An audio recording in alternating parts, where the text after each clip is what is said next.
Yeah, I woke up this morning to see like 80 people had accepted this invite today, which is really exciting. I'm really pumped to see that there's that many people excited about this topic. There's a lot more people than 80 excited about this topic, but thanks for being here on a Friday. And we're going to keep live streaming this on LinkedIn too, so other people will be able to watch even after the call. Um, so there's like an entire universe around neurodivergence and AI that we could explore, as you can imagine, and we'll only have 1 hour together. So I wanted to, just kind of start by giving a sense of what I hope to explore today with everybody, and help us kind of focus, which can be helpful when you have neurodivergent people on a call. But I definitely welcome anyone to participate in the comments. Obviously, we've only got a couple people here on screen. It looks like Nathan's trying to join. His camera wasn't working earlier, so we'll see if we can get him. But yeah, feel free to respond and participate on LinkedIn. And I also want to acknowledge that you may not be comfortable sharing on a public platform in a work environment too. So if you still desire to, I don't know, share your story or contribute, definitely, feel free to DM me directly. I would love to get to know you and like hold space for what you have to share. But I just want to put that out there. Yeah, Nathan, sorry we can't see you. Yeah, go ahead Can and you try. hear me? Huh? Can you hear me? I can hear you. Oh, okay, that's better than nothing. That's good enough. Yeah, no worries. Ah, Yeah, no dag- worries. We'll just pull you in with audio.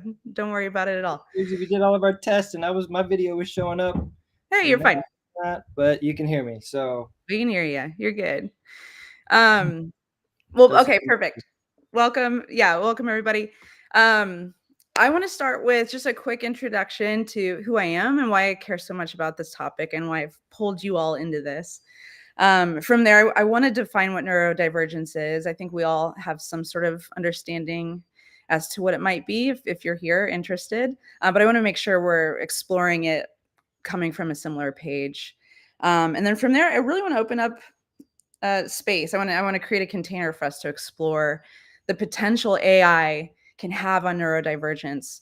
It could be positive, it could be negative, it could be aspirational, it could be real, tangible right now. There's a lot of possibilities there. And then to end the call, I want to take us from this high level exploratory world and actually get very practical, and talk about actual tools that exist right now to help people with our types of brains really, I don't know, level the playing field, quite honestly. So yeah, that's how I hope to experience this call with you guys today. And I will say there's some other people who have chimed in and said, I want to talk about AI's impact on the body, like our nervous systems and stuff. So there's a lot of people already coming to me with other ideas. So if this is exciting to you, let me know. We can make it a series after today. So awesome. There should be enough people here now. I'll hop in. So if you haven't met me yet, my name is Nicole Ayers. I am the founder of an independent creative agency called Jumpsuit, and I'm the co-founder of an AI tech company called Jomp Words. And yeah, I have a personal story around this topic, and I've been spending the morning trying to figure out how much I want to like be vulnerable and share, because LinkedIn's just kind of like a weird platform, but I'm just gonna go for it.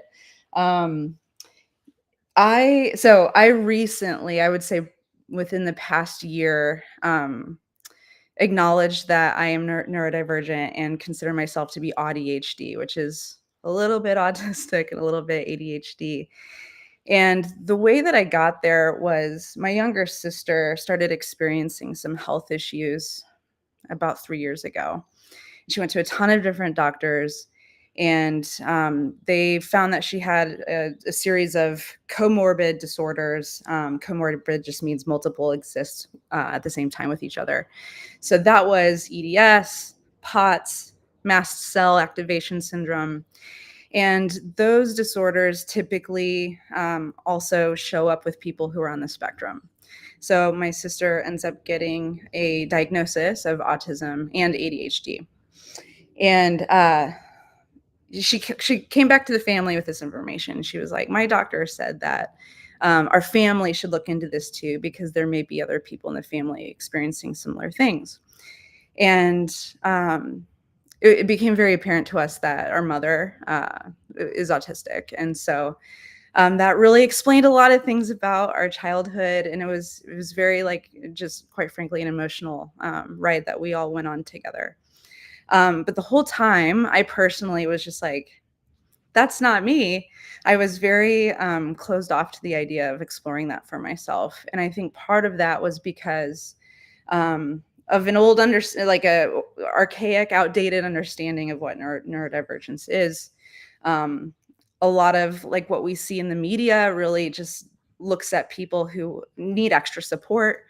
Um, a lot of the research was done on young boys who are hyperactive. And so what they were experiencing with ADHD is just like so visible. It's extroverted. It's like impacting the environment around them, and missing out on what a lot of young girls were experiencing inside, introvertedly, around emotions and sensations and stuff like that. So, and I think on top of that, uh, I've been pretty successful in the real world. I've started a lot of businesses. I have a lot of friends, and I was just very closed off to the idea that that could be me.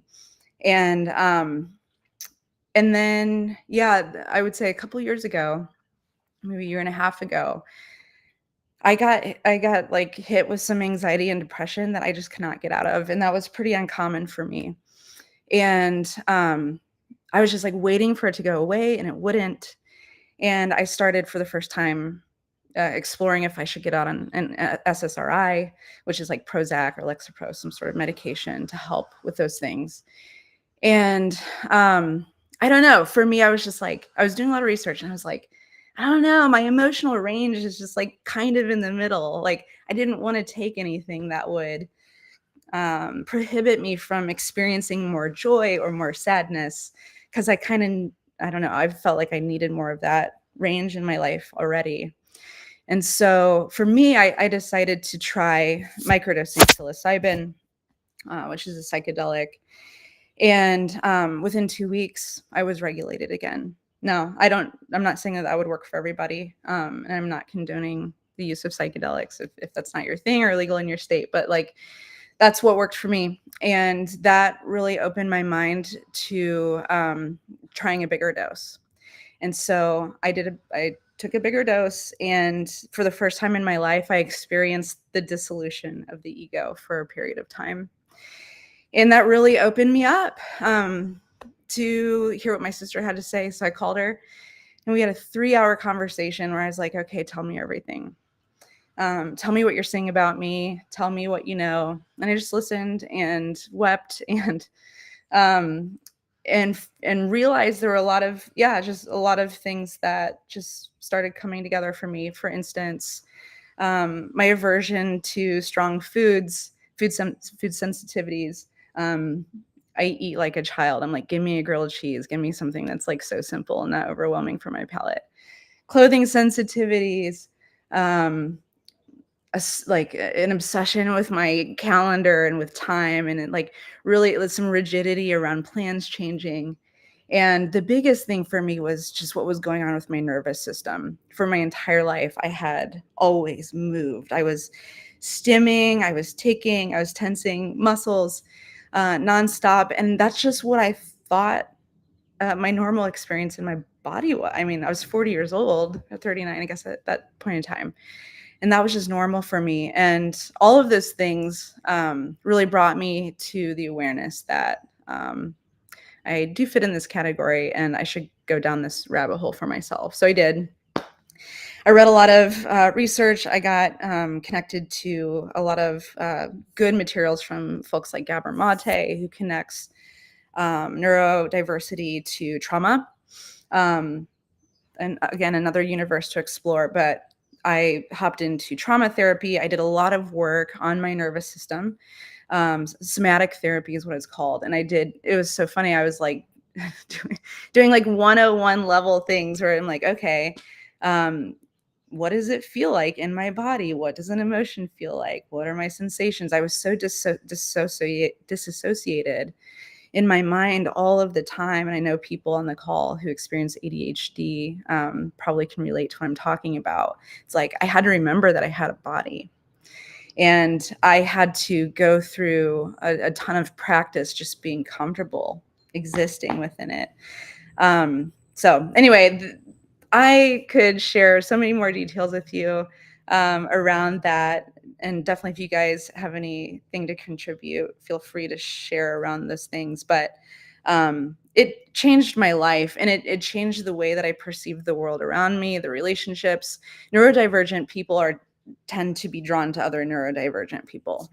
And so a lot of, my friends, a lot of the people I work with, I'm in a creative field. I've been a creative director for my entire career. And so I have been around so many neurodivergent people. I just didn't have the language for it. I've been around a ton of creatives who have really struggled to do well in the system, in the 9 to 5. I think I think my advantage, my privilege of having a little bit of the autism would allow me to do this divergent big picture thinking, as a lot of ADHD and creative people can, quite brilliantly, and actually be able to take that down and organize it and give it a hierarchy and make a decision and connect it to a strategy and be pretty successful in my role. But not everybody could do that.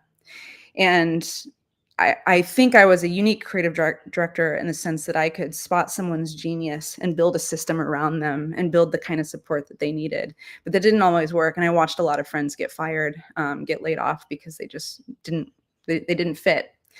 Also, as an entrepreneur, I'm friends with a lot of people who have left the 9 to 5 to go start their own thing because that was kind of their only option. So it's a very emotional topic to me, but it's a really exciting one too, because I am an entrepreneur. I do have these businesses that are forward thinking. We work with some of the biggest brands in the world. And I believe on my team, some really, really brilliant minds trying to solve some problems on how do we connect all of these big possibilities and create new technologies and make that work in a system that was largely built by neurotypical people, healthcare, government, education, right? There's just a lot of red tape. There's a lot of legacy there. So how do we actually connect these two worlds and not just like level the playing field, but I think we're kind of creating a whole new field. So how do we not let these people be left behind? How do we empower these people? And how do we all kind of come together and integrate to create a world that works for all of us? That's something that I'm very, very passionate about. Cool. And so that's me. And we've got a couple other people on the call. Feel free to maybe not elaborate as long, but if you want to introduce yourselves and kind of, share anything with your own personal journey with your brain, go for it. And then we'll dive into the fun discussion here.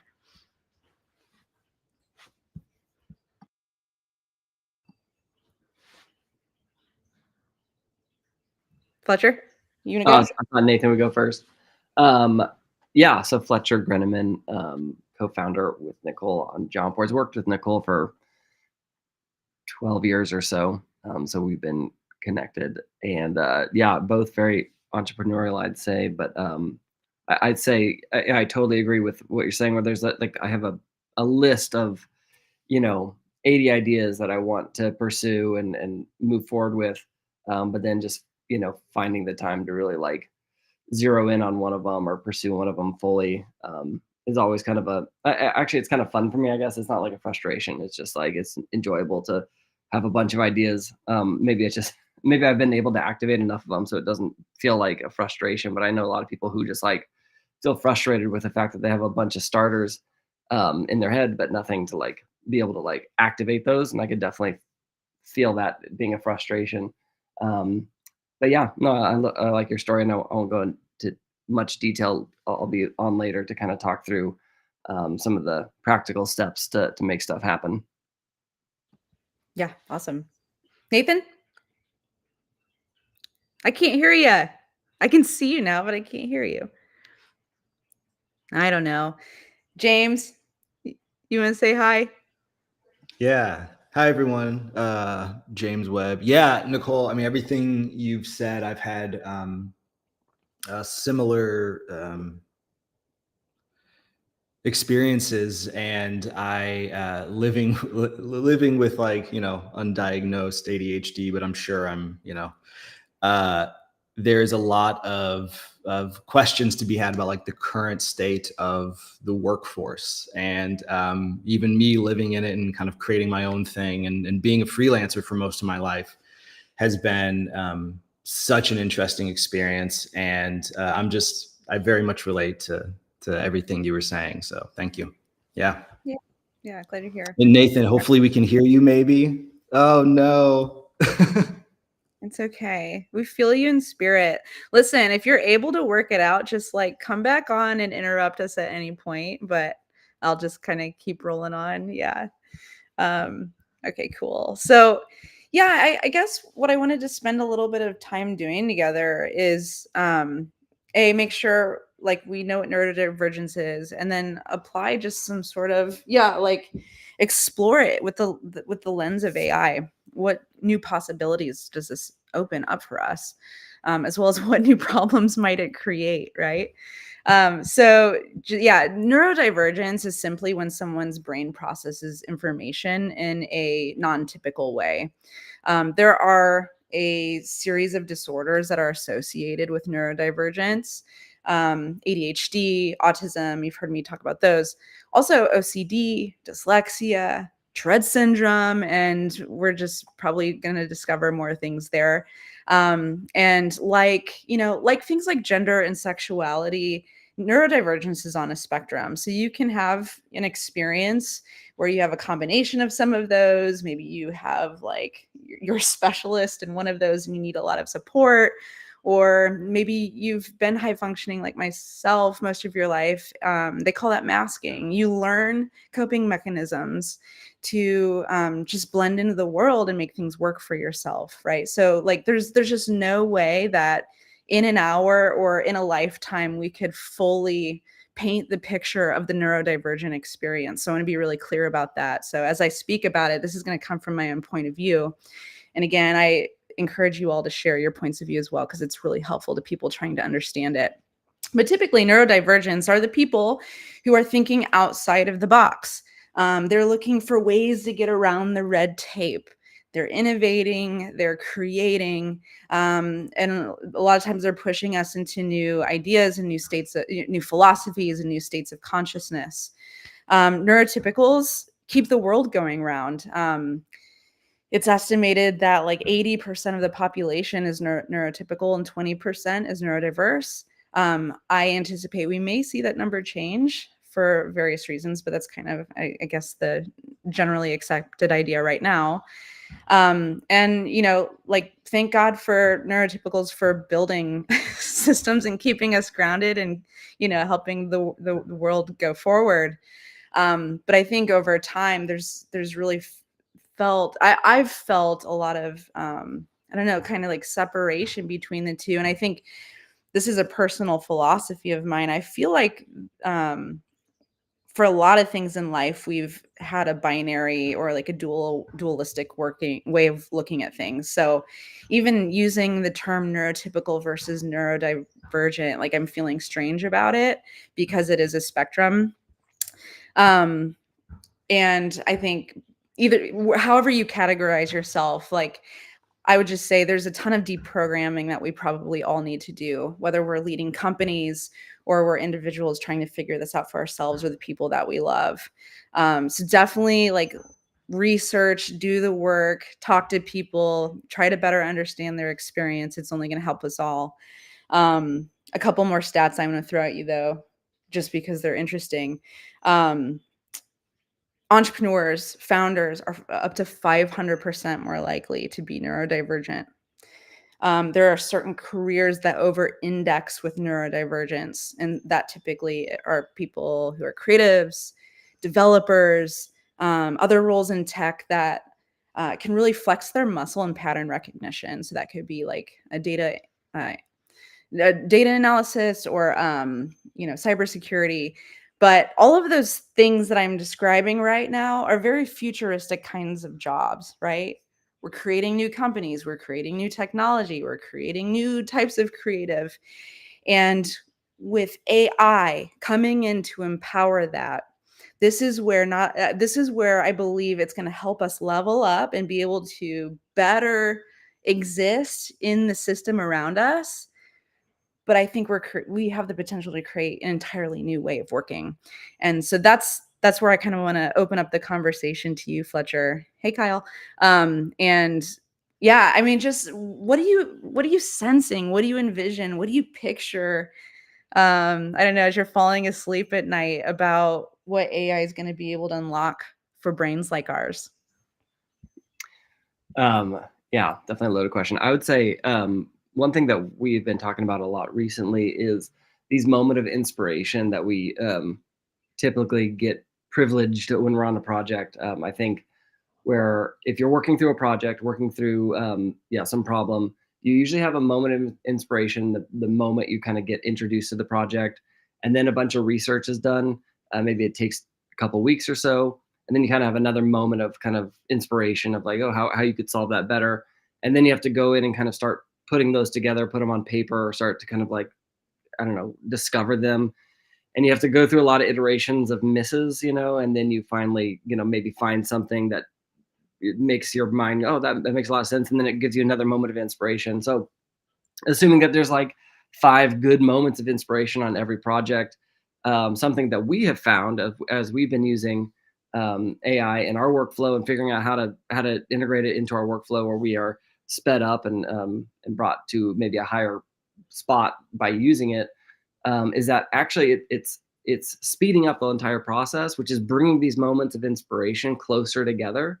And so, for instance, that initial inspiration of like how to solve the problem, and then the duration of research and stuff like that, finding out the backstory, and then that second moment of inspiration, bringing those together within the same hour, versus over 2 weeks. Not only like let me live in a moment of inspiration more, but actually had like a multiplying effect on it. If that makes sense. And so actually I found that like I was able to continue like thoughts that maybe would have been lost otherwise, that I couldn't even articulate yet. It was just sort of like floating in my intuition.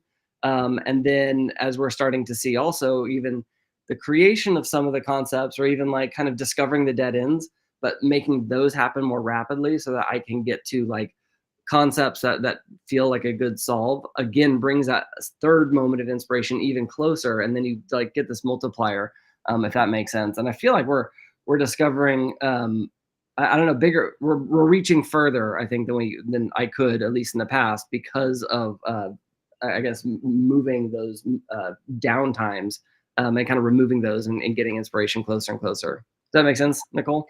It does make sense. Yeah, absolutely. Are you someone that can, or do you hyperfixate? Are you someone who will just like lock into a flow state when you can and just work for hours?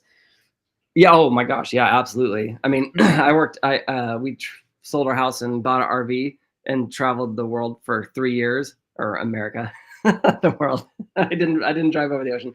And one thing that I realized is I have 2 girls and my wife, and they'd all wake up and be like behind me doing homeschool, doing like whatever, just like crazy stuff. And I wouldn't even realize they were there. I felt like I was in a different planet because I can zero in so intensely, and that enabled the lifestyle I had, is be that hyper focus. But I can literally get in the zone, and you could like, I actually have recordings of me working, and I listen to them later, and I can hear my kids in the background being like, "Dad, Dad, Dad!" Like, yeah, I mean, and I literally just I didn't hear it like when I'm in the zone. Yeah, yeah, I'm the same way. Yeah. Um, Oh, go ahead. I would just also add, I think there's something coming too where organization in general, I actually love organization personally. I'm a huge fan of it, and I can get locked into like just organizing stuff. But it definitely, it also has a tendency to, if projects aren't organized, it can definitely hinder your ability to work quickly and swiftly. And I feel like in this realm of neurodivergent, like that could be a big issue for some people, where like organization, there's just not enough time, and so things feel kind of scattered or loose, but they really feel comfortable in that, right? Like the typical, I don't know, picture I get when I think of an artist in in an apartment where it just has like all these open projects around their house and stuff like that, where it's just not like tidy. And so when they go to find that blue paint, they don't remember where it's at. And that's something I feel like is going to be super useful with AI, where it'll be able to just sort of like be an assistant to you, where as you're working through, it can kind of offer you the tool without you asking for it, because it kind of is predicting what kind of thing you'd need next. Mhm. Again, not to even override you or do the work, but to actually just like be there to offer you that clip that works well, or the series of clips if you're editing a video, or a component if you're working on a design system, or that piece of research if you're doing like some sort of document. So I feel like what we've had to rely on in the past, which is very like structured, organized, even down to like your computer files and all in the way that they've organized that might even begin to fade a little bit, where you can just kind of throw work and it'll do that work for you and organize it and then offer you solutions, as you need them, which I'm really excited about. I feel like that will also speed up our ability to create and design and follow those moments of inspiration. Yeah, I agree. I remember early on when we were interviewing users for our product, we were talking to Justin Oberman, and he was just so, his mind was blown about the ability to just have a discovery call with a client and just explore, right? Just show up and be present and just talk all over the place, not have to take notes, not have to like figure anything out, but just to really make that like a true connection with a person and explore all the possibilities and try to and then obviously try to figure out the budget and what they're looking for, but just not make it so freaking like formal or rigid. And then he was like, I'm taking the transcript of this call and then I'm throwing it into Chat GPT. And then it's like Yes. organizing my thoughts for me. It's helping me move into proposals and scopes of work faster. And all, that already exists. People are already doing that. Nathan, are you back? And are you saying Yeah, something? I am back. Y'all. Woo! Oh my God. Let's talk about this. Can I interrupt for a second? As a Please. neurodivergent human, the last 20 minutes have been the most painful 20 minutes of at least the last week and a half. Oh my God. First of all, the lighting wasn't good. And I was like, all right, well, I'm just going to roll with the lighting. It's going to be okay. Deep breath in, deep breath out. We did the test. We did all the things, right? To check all the boxes. And yet technology was not there when I needed it. And wow, Well, pushed I'm glad you're through, had the energy. I was like, this is going to work. So here we go, y'all. Thanks for being amazing. patient with me. You're Thanks for fine. sharing your vulnerable stories. And I caught the first half, and I've been in and out for the last 10 minutes trying to figure out what was going Well, on. you and I went on a walk in the woods. I met Nathan on LinkedIn. He's a LinkedIn stranger he's an entrepreneur in Nashville with me, and he reached out and we went on a walk, and you've already heard my story, so you didn't really miss much. Well, Yeah. can I jump in a awkward moment? Maybe that kind of fits in line with the whole topic. Exactly. Is Go that for it. okay? Please All do. right. Well, I just wanted to say 4 things. 1, thanks so much for having me. 2, thanks for making a safe space for people to be real. And thanks for modeling that with your vulnerability. 3, thanks for sharing your story and being so honest with like the highs and lows of. And then 4, what has excited me is like I am in this space where I have a million ideas and I'm starting to actually do the E word and execute instead of just thinking about them and talking about them. And now I'm still feeling like technology can't keep up with me, whether it's this, whether it's like, you know, recording something so I can get it out quick, whether it's other systems. And you're like, I think I've got a thing. I think I've got a thing. I think I've got it. Here's this thing. And so Mhm. that's kind of where I would hope we might go a little bit today. But whoo, y'all, processing some feelings, tons of sadness. That was so hard. Whoo, lots of fear that anybody's like, oh, this guy's a production company. What? He does video? What? And he's having all these problems? Yeah. Probably not gonna want to believe anything he has to say. So not gonna stand in alignment and agreement with that. But just thanks for holding on, continuing the conversation, and you tell me where you want to go next. Oh, you're welcome. Yeah, no worries at all, Nathan. I share the same sentiment of technology cannot keep up with my brain. And I felt that for a long time. I felt like humans couldn't keep up with my brain. Fletcher's the first person actually that I've ever worked with. I'm like, oh, he's as fast as me. But technology is not as fast as us, but it will be, and it'll exceed us soon. I had an experience when I was I went through 7 sessions of ketamine therapy this year, and I had the first experience in my life where I'm like, oh my gosh, what my brain just experienced. There are no words. Language falls short. I cannot, and I've been a creative director my whole life, and I actually cannot make tangible what I just experienced. There's no technology that like can actually visualize it. Like it just, right? It's what I experienced was ineffable, and it was such a frustrating experience for me, and also so beautiful, right? So I'm not like someone who's like, I can't wait to get Neuralink in my brain. So I don't know how I feel about chips in my brain quite yet, but I definitely share the sentiment of if AI can come alongside me as the most excited assistant. Nicole, what do you want to make? What do Yes. you want to do? And I just tell it. 100%. I tell it, I'm like, where's my phone? And like, I want to, okay, I'm ready to start this nonprofit. I want to launch a 501c3 because I do. And I want it to be Yeah. like this. And I want it to be about this. And then it's like, brrr, here's the business plan. Here's this, here's that. Yeah. It takes it as far as it possibly can for me. So then all I have to do is like send it in the government and get a stamp. Like that is what I'm trying to build right now. Yes. Yes. And there's going to be a lot of tools coming alongside us to empower us to do that, right? So it's not just ours. Man, when Google Gemini released their video, did you watch that, Nathan? Oh my God, I took the day off. I was like, Yeah. I'm not a normal person because I'm like, I'm watching on my TV and I'm crying and I'm like, I cannot work today. And I just like canceled all of my meetings and I sat on the couch and I was like, oh my God. Like I'm in my brain just went crazy about all the things I could make, but also all the ways that like my company is going to have to change and morph and how the world's going to change. I just saw it all. And it was too overwhelming and too much. And I had other people, I'm like, you got to watch this video. And they'd sit next to me and they'd be like, cool. Oh, I could make a game. I could play with it. And I'm like, what?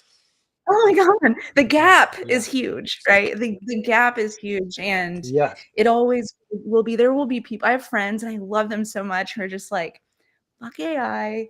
I refuse to like buy into this. I'm like, I'm gonna go buy land and completely unplug and just be one with nature. And I'm like, I love that for you. And I love that perspective. And I hold space, I hold space for that. But I'm personally someone who's just like, how do I integrate? And how do I do it in a way that is the most responsible use of AI so it doesn't actually like harm us as humans? How do I do it? And how do I build an AI company responsibly so it continues to provide jobs for humans and not take them away? Like there's just so much pressure that I feel now that I've stepped into this world and I'm saying that I'm going to like do something with this. And I think we all need to feel that individually a little bit more than maybe a lot of us do. I rambled. You guys want to hop in? Can you hear me? My six. Nathan, we're losing you, dude. You sound like an AI robot. Okay, I think I'm back. Here's another idea. You're Okay, back? yeah, go for it. Okay. You're back. So, yeah, give me a thumbs up. Okay, bless it. You just have to give me a thumbs down when you lose me. Two things. One, right, we were texting over the weekend. I was like, oh my gosh, I have this book idea. I have an event idea. And I don't know how to keep up. And I was like, and I don't want to be that person, right, who's like the most, and this feels, I feel weird saying this out loud, right? But I don't want to be like Mozart or Van Gogh or people who like lost everything along the way of like funneling and executing on these ideas and like getting kind of dialed in on their art and on their craft and like taking the downloads and moving with them. And yet I've never been more excited than I have been in the last 60 days. And you can still hear me? We're good? My video is effed, but you can hear me. Okay. Technology, deep breath. Also, I don't know if the psilocybin police are on this call or not. And so I haven't really shared my story too much in this regard, but I'll just say that in the last like 6 months, lots of shifts and changes have happened for me. And I also was on a journey, right, of like over the last 5 years, processing all the feelings, having ideas, but my ideas were kind of like clogged, I think, in a sense, right? So in the last 3 to 6 months, I feel like that pipeline has been open again. And and over the last year, as it relates to I have had like 3 or 4 people. I will pay you to exercise and play in this sandbox, so to speak, of like, here's my idea, here's the AI tool. Now go and like do the thing and come back to me. And we keep getting stuck, and we keep getting stuck, and we're not making the progress that I know can be made. And so I'm hoping, right, that the solution is something along the lines of, hey, we're going to use technology and AI to get the like we're going to break the momentum. Here's the idea. We're going to plant the seed. We're going to get going, and then we're going to tap humans back in to be like their most creative, powerful selves, where they are best suited, instead of building the things that have been built 1,000 times, right? We still tracking? Y'all can still hear me? Yeah. Okay. So, I don't know. You told me to come with an idea or two today. You tell me where you want to kind of keep going. If you want to stay on like neurodivergent stories or ideas, or how we dovetail into jump Yeah. boards. No, that's good. I would say like I kind of want to pull Fletcher into the conversation some more and have him talk about what we're building, and maybe the way that you can help us the most, Nathan, is represent someone who has a lot of ideas and always feels the frustration of like, man, I can never like actually manifest and execute, close the loop on all the things that I want to do. And so maybe just kind of react to what you're seeing around that. Does that feel good? Yeah. Guide me Okay. with a prompt. Okay, Feels cool. weird to say prompt. Yeah, so James, I think you have a video that you can queue up that's just like quick Yeah. overview of what the product is, and then I want to put Fletcher on the spot. Really, not to like I'm not trying to sell the tool. I want to be clear on that. If you find it useful, it's free, and you can also pay some money for some more features. But what I hope to do with Fletcher is actually kind of have him look at it and explore it from a neurodivergent lens, as to how it solves a lot of the problems that we're experiencing operating within this current system, as well as new ways that will empower us to work in collaboration with AI and other humans. So, James, if you want to cue that up, we can watch that real quick, and then we'll let Fletcher take it from there. Just about every process in the world is about to change as businesses rush to figure out how to leverage AI and when to still use a human. We believe that the future of work looks like lean teams powered by AI and the independent network. Freelancers, consultants, and small agencies will become the new majority workforce by 2027, and JauntBoards is going to connect it all. Here's how it works. Use JauntBoards to create a process for anything. How to build a mobile app, create a short film, a go-to-market strategy. With the click of a button, JauntBoards AI will take a first pass at everything that it possibly can. The strategy, the storyboards, all of it. Instead of needing to learn multiple AIs, you only need to learn one, JauntBoards. As new AI tools emerge, JauntBoards will integrate the best ones into our platform to get the jobs done. And if there's a task that AI can't do, JauntBoards will create a guide to help you do it. If it's not your specialty, it'll recommend someone from the independent network who you can plug in to help. JauntBoards does not intend to replace humans, but instead to actually enhance their value and help them prove their magic.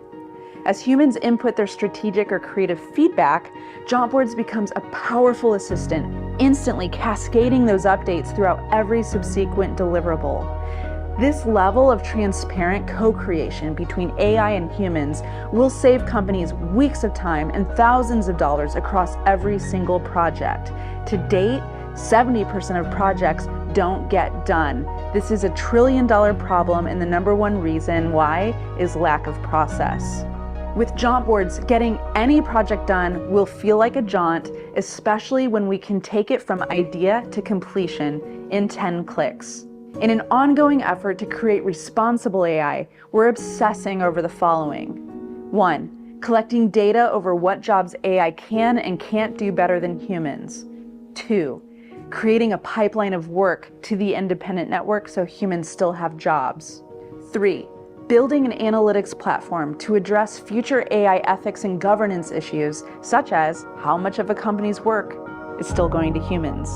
JontBoards is positioned to be one of the most important platforms for responsible AI and has the potential to become the new way that work gets done, transparently and collaboratively with AI-empowered humans.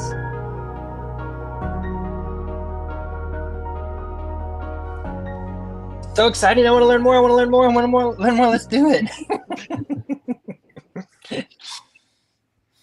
I love it. You guys, I'm wearing the same outfit. I just want to like. I just noticed that. That was That's great.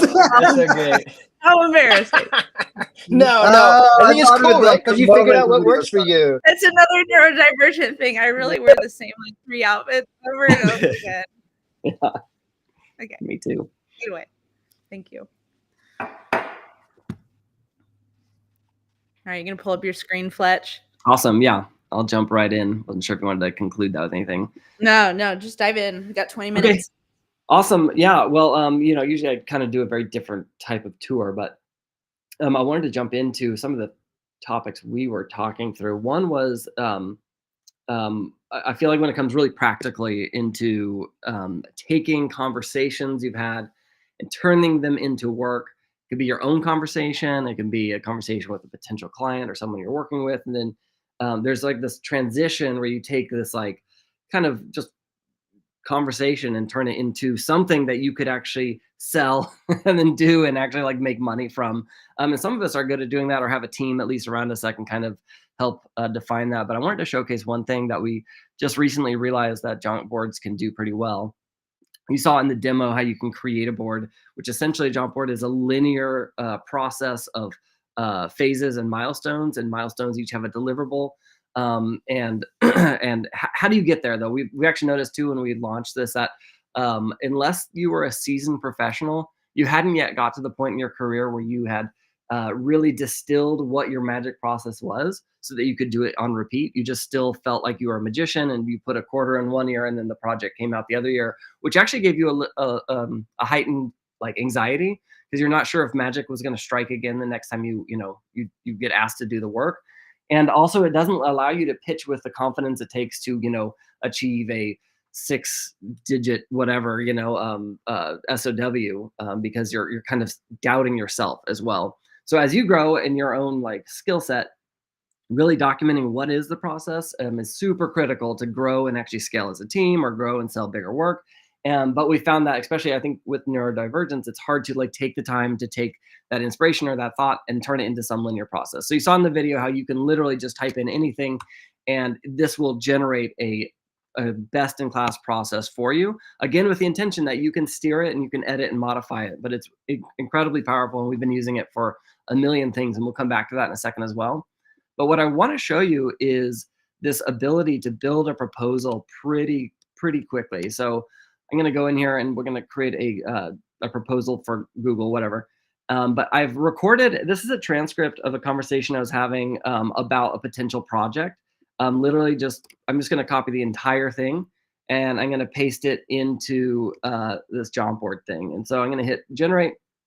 It's going to take a little bit, but it's pretty impressive what it does. It actually looks at your whole conversation and what you guys are talking about, and then does its best to turn it into, well, you'll see it here in a second, but what looks like a start of an amazing SOW that outlines the process to get to the request that they made on the other end. So I'm going to let that run for a second.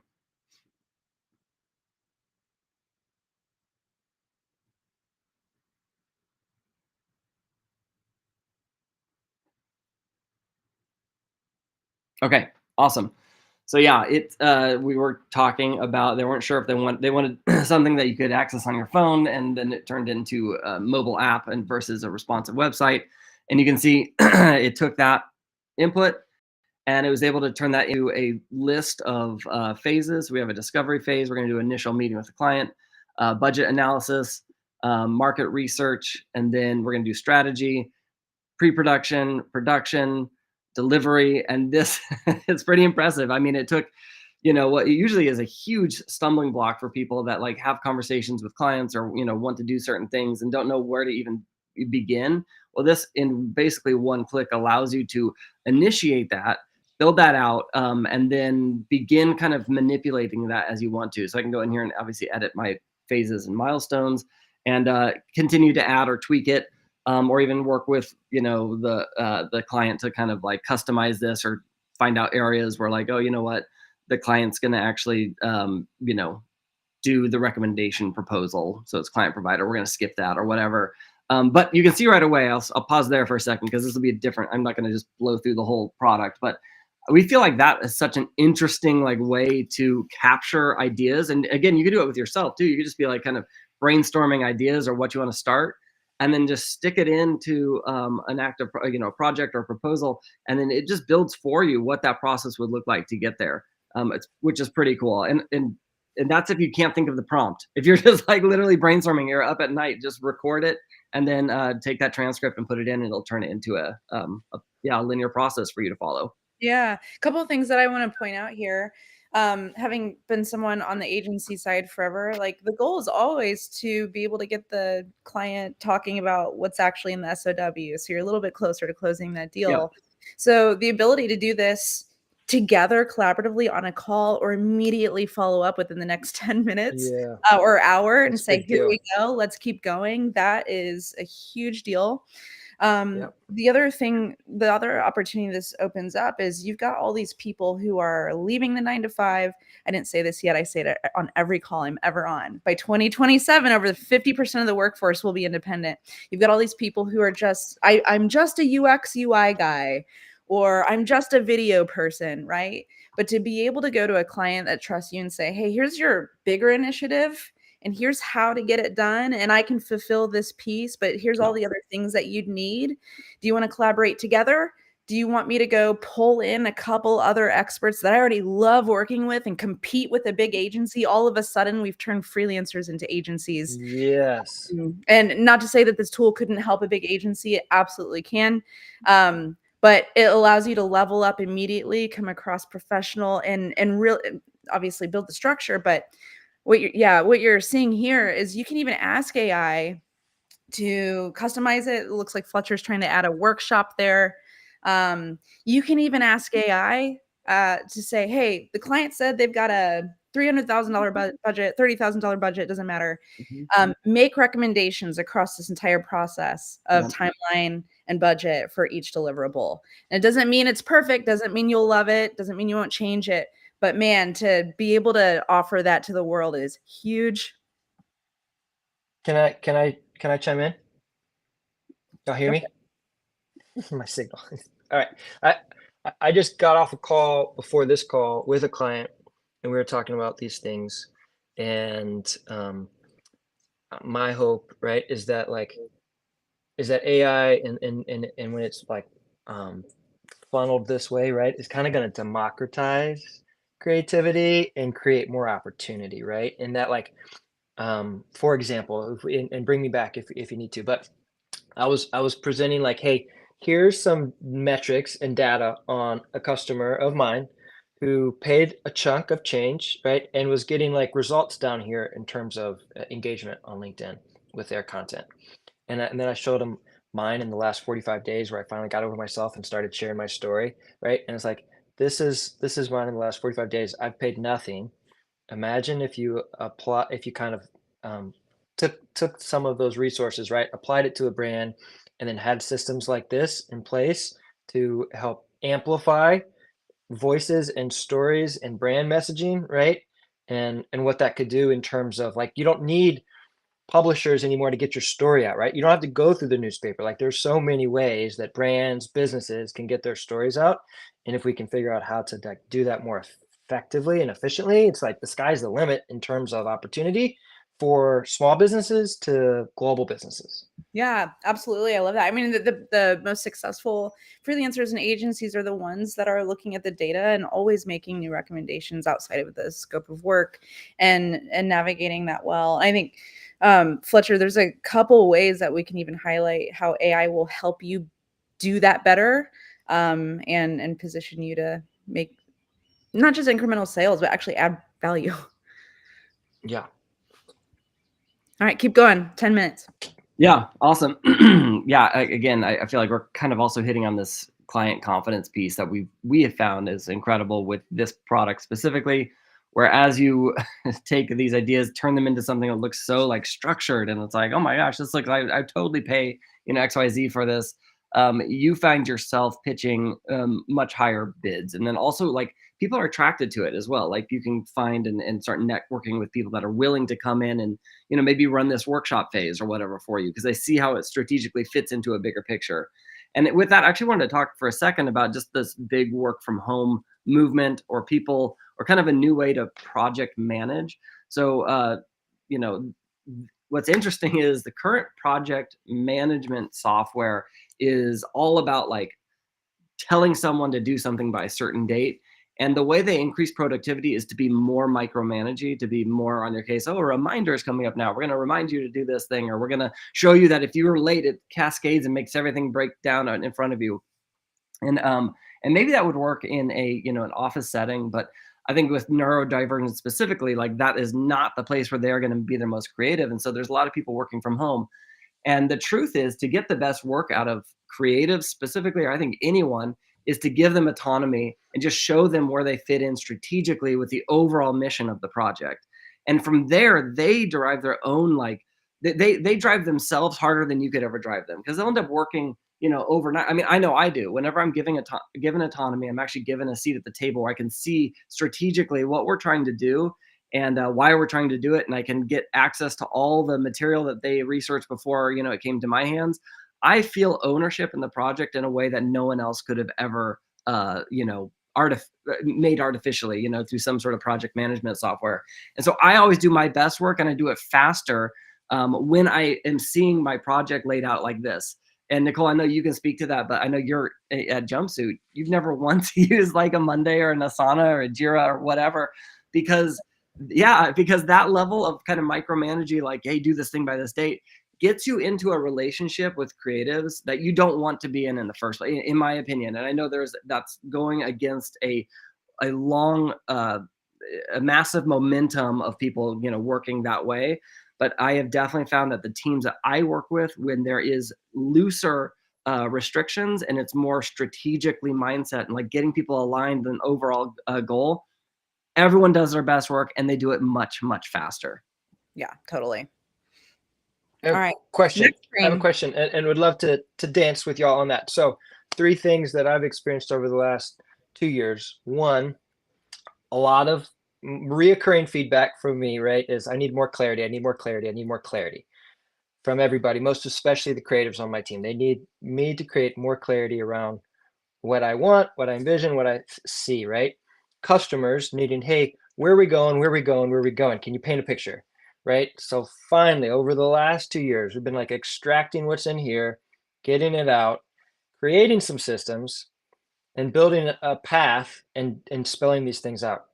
And and finally getting, custom, like a map that says, hey, customer, like, here's the progress, here's where we're going, here's what's coming, and here's evidence of all that we're doing. And Monday, when I get in there, or Asana, like, I want to die. Like, I look at Monday and Asana and I just would rather go, you shoot my toe, and like, versus have me like hang out in Monday for a minute. And one of the other things that's proven to be true is like over the last 3 to 6 months, especially, right, I've been trying to let go my death grip of control, to trust more, to get the right people in the right seats. And it's been crazy, right? How that I'm experiencing now, this like things are starting to take off and I'm feeling the lift. And there's like, people seem like they're more happy to contribute to what we're doing.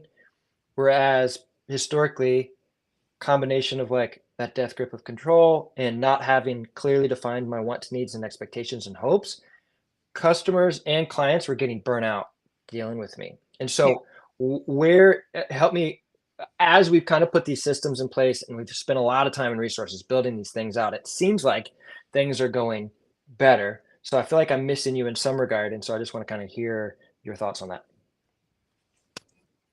Or maybe we're actually on the same track. Am I picking it up? We might get to that. And if Fletcher's demo doesn't answer your question, bring it back. I'll stay on the phone with you a little bit longer. Does that sound good?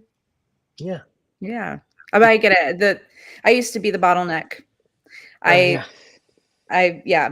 I completely understand that feeling. What I love about this is I'm able to kind of peek in and see where everything's at and see that everything's running without me. And my clients can Yes. and they can see that everything's still moving. It feels really, really good. That's my quick short answer. But 100%. Okay, well, yeah, I think we're on the exact same page. It's just like taking me like 2 years to get where I think y'all can get us in like maybe 2 minutes or Well, and speaking of like the speed of getting work done, I want to kind of take a second to look at this feature we're going to roll out here in probably 3 weeks or so. And that is this idea of AI deliverables. So we talked about it in that video as well, but you can basically upload a deliverable to any of these milestones as a file or a link. But soon there'll be a third and then fourth option as well. The third will be to have AI take a pass at that deliverable. And again, I want to really underscore this is less about it doing the job. This is about it's about getting you to a starting point faster, getting 80% there yes. so you can just add your magic. Because Yep. we have proficiencies and we have weaknesses. We definitely see AI as a way to shore up your weaknesses. So you're always starting from a baseline that's pretty good, but allows you to pull from that and bring in your proficiencies and actually showcase your professionalism. And so in this case, this was one of our pressure tests. We just did something that was totally insane. We did a short film. So this entire process for building a short film was built with AI. So and there's quite a bit of it: pre-production, production, post-production, and delivery. And then we actually went through and had AI do a pass at each deliverable with our new Jomboard AI that we're testing right now. And so it goes through and it does an amazing job. Here's like this pilot scene script. If I open that, you can see the kind of files it outputs. And it lets you, you're kind of still in the driver's seat. It put this together, but you can still make overrides or make changes or, delete it completely and upload something different and then continue on that path. And it'll ingest any edits you've made or any kind of changes or updates that you've put in there. And it'll continue down the road and then take that new input and then cascade it down the right line. And then for certain milestones that actually it can't do, like this initial meeting and brief, it recognizes that it's not going to be able to go and meet with the client or do stuff. So it actually puts together a discussion guide for you, which is really cool. So it always tries to assist you. It's what Nicole was talking about. It's like the assistant that's just like super eager to help. And if it feels blocked, it at least comes back with something for you to steer and continue, moving forward. And all of that leads to what we're really excited about as well, which is if any of these deliverables are something that, you're unable to do or AI is unable to like provide for you or even give you assistance, you'll have a fourth option here, which is to actually find professionals that match this particular skill set that's required for this milestone. So, we're really excited about that as well. So it looks at, again, the entire mission of what you're doing, but then looks at specifically that phase and milestone, figures out what skills would be needed to do that, and then recommends for you 3 to 5 different professionals that you could reach out to and have them come in and think about that. Like they come in what is blind, and usually you have to have this long onboarding call. They'll be able to come in and instantly see where they're needed, and they can get up to speed by looking at all the milestones above them, and also understand where it's headed by looking at where it's going. And they're able to get themselves up to speed and deliver value as soon as, just way faster. Yeah, Really exciting. it's so cool. The one thing that I want to add is, and I acknowledge that we're at times if people need to go. Thank you for joining. I'm going to hang on a little bit longer to wrap up this thought. Anything else Fletcher wants to add? But I found my success competing with the big agency by actually working collaboratively with my clients instead of them feeling like I tell you what I need and you go disappear and you do all this work behind like a secret black curtain. I don't even know what it looks like. And you come back and do this big ta-da dog and pony show. All of that felt really weird to me personally. And I thought my clients too would probably prefer a different way of working. And it turns out they do. And so one of the things that Fletcher and I have always done with our clients is hibachi design, hibachi creative. So we'll pull up InVision or we'll pull up Figma and we'll just in real time make changes. Is it something like this? And what I love about Jomboard's empowering more of that spirit is that the way that I would help you guys think about using this is like, be very transparent. Here's what AI did. In my opinion, it got us 40% of the way there. which, by the way, just saved us this many weeks of time, this many thousands of dollars. And now I'm going to step in as a human with the strategy and the creative, and I'm going to make these changes, or we can do it together and we can watch the efficiencies that immediately flow from that to then update the storyboards or whatever. And then you go into the storyboards if you want to show that. And it's a different type of deliverable, but like, you can pull it up with the client, you can make the changes, and you can also be the person that advocates for humans and say, you know what, these storyboards are fine, but it's like missing the human emotion. Like, we've got to pull in my buddy Colin. Yes. We've got to pull him in because he's the best and he's going to improve this. And so that's the way that I see collaboration happening with jaunt boards. I don't know that it has to like take away, like AI has to take away all of our budgets or make us fear for our jobs. If we can just out of the gate say, we're using AI, we're empowered by it, you're benefiting from it, and you still have access to the world's best humans. That's Yes. what I'm building. That's what I we're love building. it. Yeah. I love it. Just two things on my wrap up. One, like obviously you know your target audience well in terms of like my pain points, right? Like I'm always like, team, like just get the thing started and then let me come in and kind of like get going, right? It takes me so much energy at this point, right, to just get the thing started. But at this point, there should be enough kind of contextual information to do that. So it sounds like this kind of speeds up that process.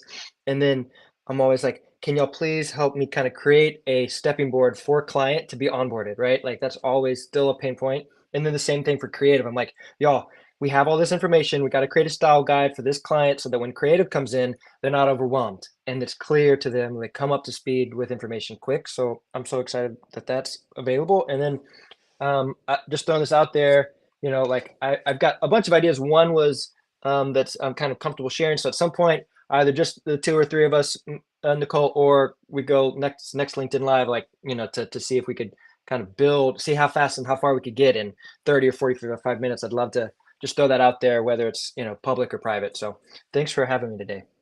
And thanks for sharing more about your awesome product. Yeah, amazing. It's always great to get people's feedback, especially from different industries, right? Like, obviously, we come from the creative world, the production world, and so we've been using this with our clients over the past 6 months, and so we've found a lot of success there.